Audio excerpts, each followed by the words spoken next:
लोकसभा चुनाव के दौरान बिहार के बख्तियारपुर में राहुल गांधी ने मोदी सरकार की अग्निपथ योजना पर जमकर निशाना साधा। ये नरेंद्र मोदी की योजना है। आर्मी इस योजना को नहीं चाहती है, ये ऊपर से थोपी गई है और हमारा पहला काम अग्निवीर योजना को फाड़ कर कूड़ेदान में फेंकने का होगा। इसके बाद 11 जून को रायबरेली में भी राहुल गांधी ने विपक्ष में रहते हुए इस योजना को हटाने का वादा किया। इस बार हमारी पूरी कोशिश होगी, ऑपोजिशन में बैठे हैं मगर अग्निवीर को ऑपोजिशन में रद्द करने की कोशिश करेंगे। विपक्ष के लगातार हमलों और ग्राउंड पर युवाओं की नाराजगी के चलते केंद्र सरकार ने इस योजना में बदलाव की कवायद शुरू कर दी है। साथ ही एक रिव्यू ग्रुप भी बनाया है जो अग्निपथ योजना की कमियों को दूर करेगी। आज भास्कर एक्सप्लेनर में जानेंगे अग्निपथ योजना सरकार क्यों लाई, किन कमियों की वजह से इसमें बदलाव हो सकते हैं। शॉर्ट में पहले समझते हैं कि ये स्कीम क्या है। साल 2022 में अग्निपथ योजना लॉन्च की गई। इसमें आर्मी, नेवी और एयरफोर्स में 4 साल के लिए युवाओं को कॉन्ट्रैक्ट पर भर्ती किया जाता है। इन 4 सालों में 6 महीने ट्रेनिंग के भी शामिल हैं। 4 साल बाद जवानों की उनकी कार्यक्षमता के हिसाब से रेटिंग दी जाती है।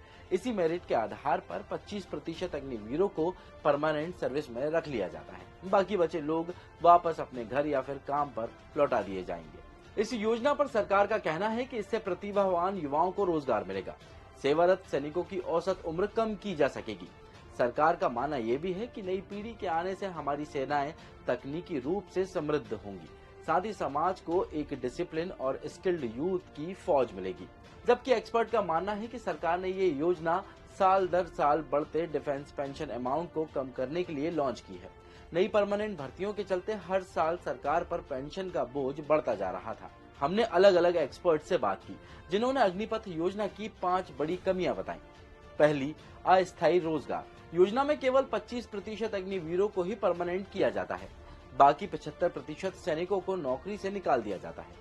इससे उनकी लाइफ में रोजगार की संभावनाएं कम हो जाती है। दूसरा, परमानेंट करियर ऑप्शन नहीं।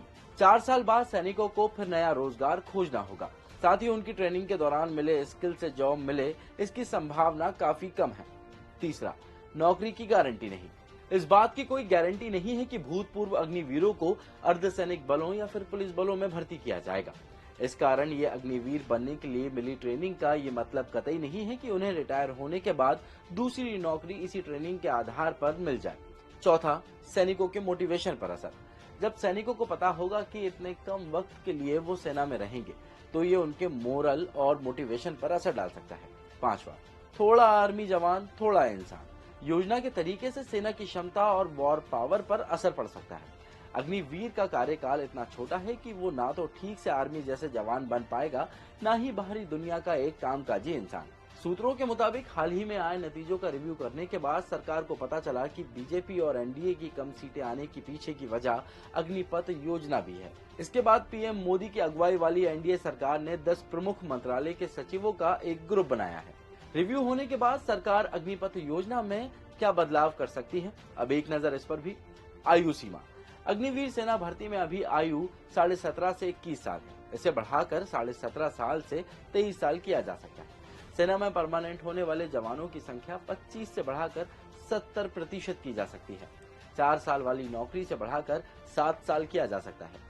साथ ही एक मुश्त दी जाने वाली राशि को भी बढ़ाया जा सकता है। उन्हें पूर्व सैनिकों का दर्जा भी दिया जा सकता है। ट्रेनिंग पीरियड 24 से बढ़ाकर 35 से 50 हफ्ते किया जा सकता है। साथ ही प्रशिक्षण के दौरान विकलांगता के लिए अनुग्रह राशि दी जा सकती है। निर्वाह भत्ता और अग्निवीरों के लिए नौकरियां खोजने जैसी एजेंसियां भी सरकार शुरू कर सकती है। माना जा रहा है कि रिव्यू टीम की सिफारिशों को सरकार जल्द ही लागू भी कर सकती है।